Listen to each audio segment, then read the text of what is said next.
मदरसा-ए फिरोज शाह की कहानी। दिल्ली का भूला हुआ ज्ञान केंद्र।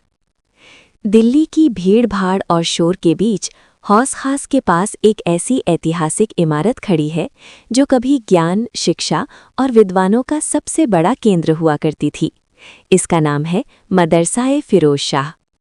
14वीं सदी में जब दिल्ली सल्तनत पर सुल्तान फिरोज शाह तुगलक का शासन था, तब उन्होंने सिर्फ किले और नहरें ही नहीं बनवाईं, बल्कि शिक्षा को बढ़ावा देने के लिए इस विशाल मदरसे की स्थापना भी की।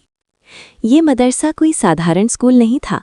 यहाँ धर्मशास्त्र, गणित, खगोल विज्ञान, इतिहास और दर्शन की पढ़ाई होती थी। दूर दराज से छात्र और विद्वान यहाँ ज्ञान अर्जित करने आते थे। कहा जाता है कि ये उस समय का दिल्ली विश्वविद्यालय था। मदरसे की बनावट अपने आप में अनोखी थी। लाल पत्थरों से बनी लंबी इमारतें, बीच में खुला आंगन और पास ही बना हौस खास का विशाल जलाशय, जहां बैठकर छात्र घंटों अध्ययन किया करते थे। लेकिन वक्त किसी का इंतजार नहीं करता।